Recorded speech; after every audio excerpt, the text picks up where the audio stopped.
किसी भी भाषा को पढ़ने, बोलने, लिखने के लिए हमें अक्षरों, वर्णों की आवश्यकता होती है। बच्चों, आज मैं इन्हीं वर्णों को लेकर आपके समक्ष प्रस्तुत हूँ। कक्षा 2 के विद्यार्थियों के लिए लेकर आई हूँ पाठ वर्ण। सबसे पहले हम वर्ण की परिभाषा जानेंगे। तो बच्चों, वर्ण क्या है? सबसे पहले हम यह सीखेंगे। वर्ण उस मूल ध्वनि को कहते हैं जिसके खंड या टुकड़े नहीं किए जा सकते। जैसे कि हम कह सकते हैं अ, ई, व, च, क, ख।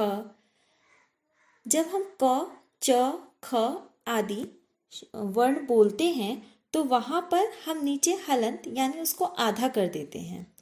वर्ण भाषा की सबसे छोटी इकाई है। इसके और कोई खंड नहीं किए जा सकते। उदाहरण के तौर पर हम देखेंगे, ध्वनियों को यह स्पष्ट किया जा रहा है जैसे कि राम और गया में 4 मूल ध्वनियां हैं जिनके खंड नहीं किए जा सकते। जैसे कि र, जोर, आ, जोर, म, जोर, अ अर्थात राम, ग, जोर, अ, जोर, य, जोर, आ अर्थात गया। इन्हीं अखंड मूल ध्वनियों को वर्ण कहते हैं। यह वर्ण की हर एक वर्ण की अपनी अलग अलग लिपि होती है। लिपि को वर्ण संकेत भी कहते हैं। हिंदी में 52 वर्ण होते हैं।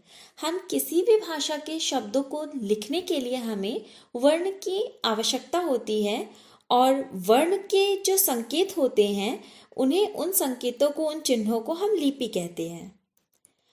अब वर्ण को पढ़ते हुए एक बात पर ध्यान देना बहुत आवश्यक है कि वर्णमाला किसे कहते हैं। वर्णों के समूह को वर्णमाला कहते हैं। इसे हम ऐसे भी कह सकते हैं कि किसी भाषा के समस्त वर्णों के समूह को हम वर्णमाला कहते हैं, क्योंकि भाषा किसी एक अक्षर से या एक वर्ण से तो संपूर्ण नहीं हो सकती। हमें बहुत सारे अक्षरों और वर्णों की आवश्यकता होती है और इस सबके समुदाय को हम वर्णमाला कहते हैं। प्रत्येक भाषा की अपनी एक वर्णमाला होती है। जैसे कि हम ध्यान देंगे बच्चों, हिंदी में अ, आ, क, ख, ग, घ हम पढ़ते हैं। ठीक उसी प्रकार से हम अंग्रेजी में ABCD पढ़ते हैं। हिंदी के लिए वर्ण कैसे होंगे? अ, और अंग्रेजी के लिए ABCD। वर्णों के भेदों की अगर हम बात करें तो वर्ण के 2 भेद होते हैं, स्वर वर्ण और व्यंजन वर्ण। अब बच्चों, हम ध्यान देंगे कि स्वर वर्ण किसे कहते हैं और व्यंजन वर्ण किसे कहते हैं। सबसे पहले बात करेंगे स्वर वर्ण की, जिसको अंग्रेजी में वॉवेल भी कहते हैं। वे वर्ण जिनके उच्चारण में किसी अन्य वर्ण की सहायता की आवश्यकता नहीं होती, उसे हम स्वर वर्ण कहते हैं। यानी जब हम किसी वर्ण का उच्चारण करते हैं तो उसमें किसी और वर्ण के साथ मिलाकर उसका उच्चारण नहीं करना पड़े, ऐसे वर्णों को हम स्वर वर्ण कहते हैं। इसके उच्चारण में कंठ, तालु का उपयोग होता है, जीभ, होठ का नहीं।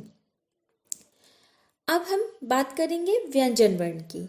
तो बच्चों, जैसे स्वर वर्ण में हम किसी अन्य वर्णों की सहायता नहीं लेते, ठीक उसी प्रकार से व्यंजन वर्ण में ऐसा नहीं होता। व्यंजन वर्ण में हम दूसरे वर्णों की सहायता लेते हैं। परिभाषा पढ़ेंगे।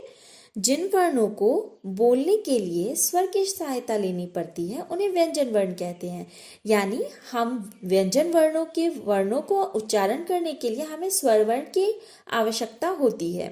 दूसरे शब्दों में अगर हम कहें कि व्यंजन वर्ण उन वर्णों को कहते हैं जिनके उच्चारण में स्वर वर्ण की सहायता लेनी पड़ती है, जैसे कि क, ख, ग, घ इत्यादि। नीचे हम स्वर वर्ण और व्यंजन वर्ण यानी हमारी जो वर्णमाला है उसके बारे में हमने चर्चा की है और सारे वर्णमाला के अक्षर जो हैं वहाँ आपकी सुविधा के लिए, आपकी जानकारी के लिए अलग अलग करके स्वर वर्ण और व्यंजन वर्ण को दिखाया गया है। तो बच्चों, हमें इसमें कैसे प्रश्नों का उत्तर देना है? सबसे पहले वर्ण किसे कहते हैं, फिर वर्णमाला किसे कहते हैं, वर्ण के कितने भेद होते हैं, इन सभी प्रश्नों के उत्तर आपको देने हैं जो कि इसी वीडियो में आपको मिल जाएंगे। धन्यवाद।